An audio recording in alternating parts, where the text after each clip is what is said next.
my speech is on violent video games. Did you know that violent media influenced the shooters of Columbine shooting? Eric Harris, Deline Kibble, the Columbine High School students, who murdered 13 people and wounded 23 people before killing themselves, enjoyed playing the bloody video game Doom.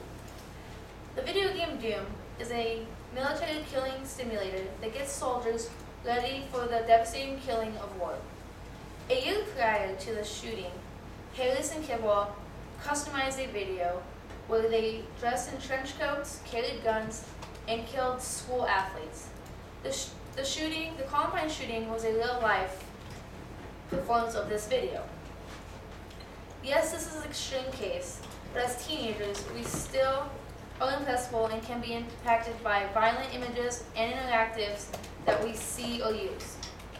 Violent video games are a huge issue in America because they can cause many young people to become more aggressive, act violently, and to display antisocial behaviors. Today I'm going to talk to you about how violent video games have many effects on our youth. Violent video games make kids more aggressive. Indeed, this effect of violent video games on aggression is as strong as the effect of condom use of risk of HIV infection. Violent video games increase aggression in males and females and in children and adults.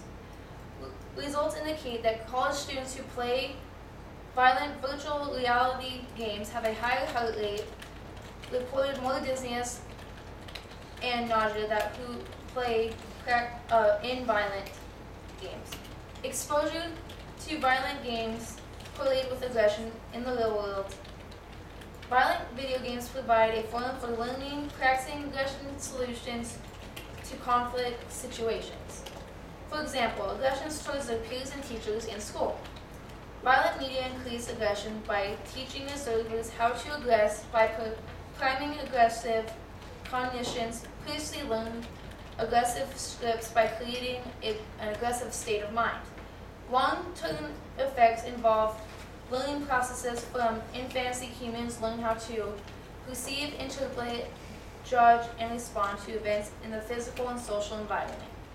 The Academy of Pediatrics says more than 1,000 scientific studies and reviews conclude that significant exposures to media violence increases the risk of aggressive behavior in certain children, desensitizes them to violence, and makes them believe that the world is a meaner and scarier place than it actually is.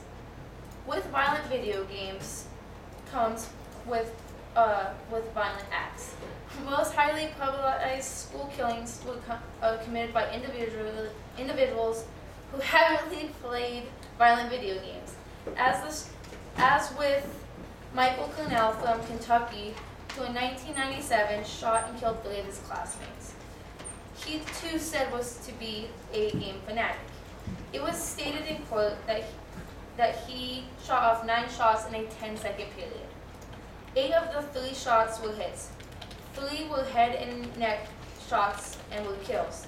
This is a beyond military standard for an expert marksman. This kid, who had never fired a pistol in his life, had turned himself into an expert marksman with his obsession with video games. The only part of this issue that researchers do agree with is that violent media types are not the only cause of children committing violent acts. Aggression from video games is often displayed through antisocial behaviors. Media violence is an additional to antisocial behaviors. Most aggressive teens isolate themselves because of depression from violent media. When put into real-world situations, they do not know how to act due to only communicating through violent media. This can be a problem for teens in school. This is because teens do not know how to act and socialize in the real world. Having poor communication skills poses a problem with teens in their schoolwork. With having poor communication skills, teens are not motivated and have failing grades because of it. The only things teens are motivated in is violent video games. These clearly support the hypothesis that Exposure to violent video games poses a public health threat to children and youth, including college-age individuals. Monitoring your team's playing time and gaming is very important. 89% of teens reported that their parents never limited the time spent playing video games. Teens in grades 8 through 12 report that 90% of their parents never checked the ratings of their video games before allowing the purchase of the video game. Only 1% of teens parents have ever prevented a purchase based on the video game's rating. All these examples and statistics are reasons why there should be better rules and regulations for teens that play violent video games.